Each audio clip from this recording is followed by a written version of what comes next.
Hello दोस्तों, praise the Lord. Bible आत्मिक कहानियाँ यूट्यूब चैनल पर आप सभी को मैं स्वागत करता हूँ।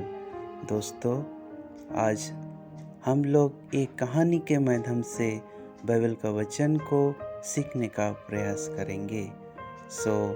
बाइबल में कुछ इस प्रकार लिखा है, नीति वचन उसका 1 अध्याय 19 पद। सब लालचियों की चाल ऐसे ही होती है, उनका प्राण लालची के कारण नाश हो जाता है। तो दोस्तों, एक कहानी के माध्यम से हम इस वचन को सीखेंगे।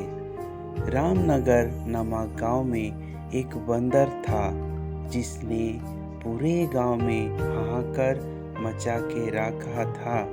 कभी किसी के घर में से रोटी उठा के ले जाता, तो कभी लोगों के मटके फोड़ देता।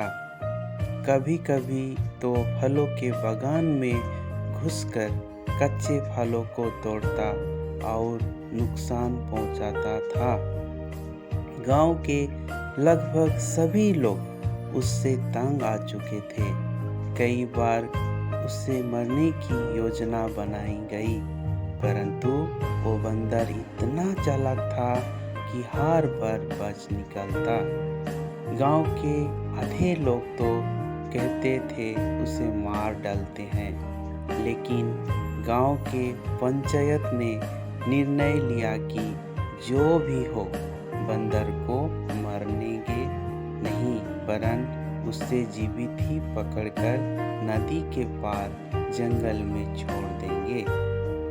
परंतु सवाल वही का वही था कि बंदर को पकड़ेंगे कैसे। तब गांव के एक बुजुर्ग व्यक्ति ने एक उपाय सोचा, जिससे बंदर भी पकड़ा जाए और बंदर को कोई नुकसान भी ना हो। और उसने पत्थर का एक बड़ा और भारी मटका बनवाया, जिसका मुंह बहुत छोटा था, और उस मटके को आधे से ज़्यादा मूंगफली से भर दिया।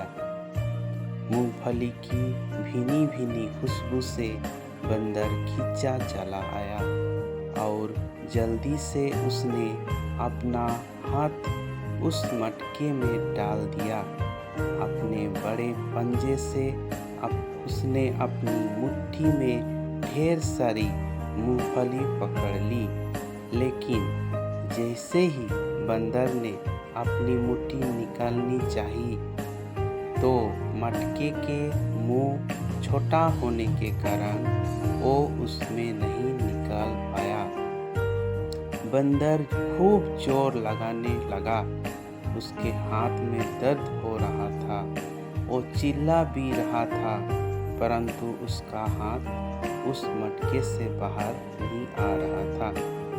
मटका इतना भारी था कि वो उसे लेकर भाग भी नहीं सकता था। ऐसे समय में उसके पास 2 चुनाव थे। एक, या तो वो मूंगफली का लालच छोड़ दे और मुट्ठी खोलकर हाथ निकलकर आज़ाद होकर भाग जाए, या फिर मूंगफली मिलने का आस में मुट्ठी बिना खोले निकालने की कोशिश करता रहे। आप क्या सोचते हैं, उसने क्या किया होगा? बिल्कुल आपने से ही सोचा।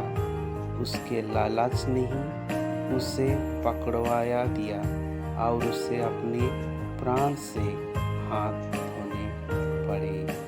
Praise the Lord, hallelujah. सभी को प्रभु आशीष दे।